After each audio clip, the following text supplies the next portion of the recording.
اور یہ آخری حصہ اس آیت کا، آخری آیت ہے سورۃ قاف کی، خوب توجہ سے سنیے۔ رسول اللہ سے کیا کہا جا رہا ہے؟ فذکر، پس آپ نصیحت کریں۔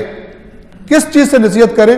بالقرآن، یہ جو قرآن ہم نے آپ کو دیا ہے اس قرآن سے ان کو نصیحت کیجیے، یعنی اس قرآن کی آیات ان کو سنائیے۔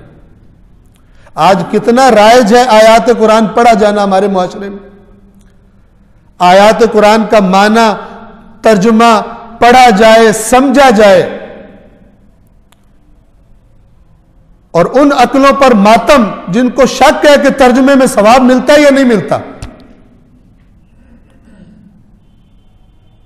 قرآن کہہ رہے یہ قرآن میں غور کیوں نہیں کرتے، ان کے دلوں پر تالے پڑے ہوئے ہیں، یہ سمجھتے ہیں غور کرنے کا ثواب ہی کوئی نہیں، غور تب کریں گے نا جب سمجھیں گے،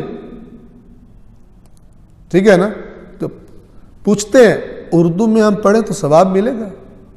سبحان، اردو میں ہی آپ کی ہدایت ہوگی نا، یا تو عربی سیکھیے جیسے انگلش کا شوق ہے، یا تو اتنی تڑپ ہے تو پھر سیکھیں اس کو۔ مولا کائنات کا فرمان ہے، روایت ہے، لا خیر فی قراءۃ فی عبادۃ لیس فیہا تفقہ، اس عبادت میں کوئی خیر نہیں ہے جس میں سمجھ نہیں ہوتی۔ ولا خیر فی قراءۃ لیس فیہا تدبر، اس قرات میں کوئی خیر نہیں جس میں تدبر ہو ہی نہ، اس لیے قرآن نے کہا کہ جو تدبر نہیں کرتا اس کے دل پہ تالا پڑا ہو۔ اس کے باوجود عجیب و غریب، میں کہا کرتا ہوں، دوبارہ یاددہانی کروا دوں، توجہ فرمائیے گا، جس نے یہ سورت پڑھی اس کو اتنا ثواب ملے گا۔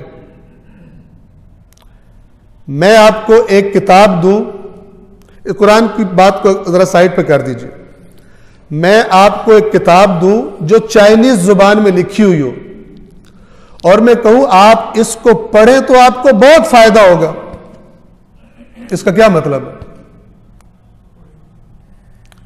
اس کا مطلب ہے نہ سمجھو۔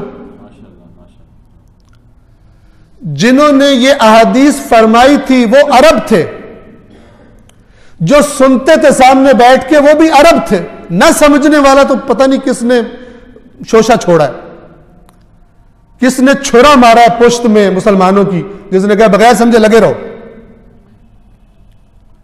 چھینا ہے قرآن کو تاکہ قرآن کے خلاف جو باتیں کی جاتی ہیں پبلک کو پتہ ہی نہ چلے، جو مرضی ان کو کھلا دو۔ وہ جو فرما رہے تھے کہ جو اس کو پڑھے گا یہ ہوگا، تو وہ اس لیے فرما رہے تھے کہ پڑھے گا تو پھر اس پہ عمل بھی کرے گا، یہ اللہ کی ہدایت ہے۔ یہ قرآن کیا کہہ رہا ہے؟ فذکر بالقرآن، اے رسول قرآن سے نصیحت کیجئے۔ کس کو؟ من یخاف وعید، جس کو اس قرآن میں جو اللہ نے دھمکیاں دی ہیں نافرمانوں کو، جو ڈرتا ہے اس سے، اس کو قرآن پیش کیجئے۔ جو ڈرتا ہی نہیں ہے وہ نہیں سنے گا، جو ڈرتا ہی نہیں ہے، جس کو جو ایمان ہی نہیں ہے، ایمان والا ہی ڈرتا ہے، ایمان والے ہی روتے ہیں، آیات کو پڑھ کر تنہائی میں اللہ کی بارگاہ میں روتے ہیں کہ خدایا ہمیں اس کا شکار نہ کرنا۔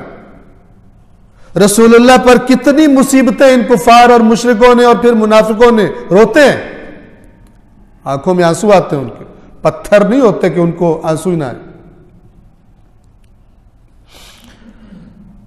فرمایا یہ جو کچھ کہہ رہے ہیں ہم اسے سب سے زیادہ جانتے ہیں اور آپ ان پر زبردستی کرنے والے نہیں ہیں، بس آپ اس قرآن کے ذریعے اس شخص کو نصیحت کریں جو ہمارے عذاب کا خوف رکھتا ہے۔ ہمارا تو خوف ہی نکال دیا گیا، تمہاری تو جنت پکی ہے، تمہارے تو کچھ ہو ہی نہیں سکتا، تمہیں تو جنت میں دوزخ میں لے کے جا رہے ہوگے، آگے سے کہا جائے خبردار یہ ہماری پارٹی کا بندہ ہے، اس کو لے جاؤ جنت میں، جیسے اللہ سے بغیر پوچھے فرشتے دوزخ میں لے کے جا رہے ہوں۔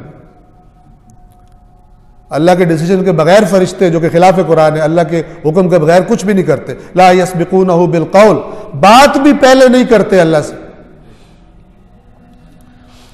عجیب و غریب داستانیں درست کر لی اور قبول وہی کرتا ہے۔ میں بار بار کہتا ہوں کہ جس نے یہاں سے نہیں لیا اور اس کی سزا ہے، جس نے قرآن کو نہیں لفٹ کرائی اس کی سزا ہے کہ وہ اسی قسم کی باتوں اور افسانوں میں الجھا رہے۔ صلوات پڑھیے محمد و آل محمد۔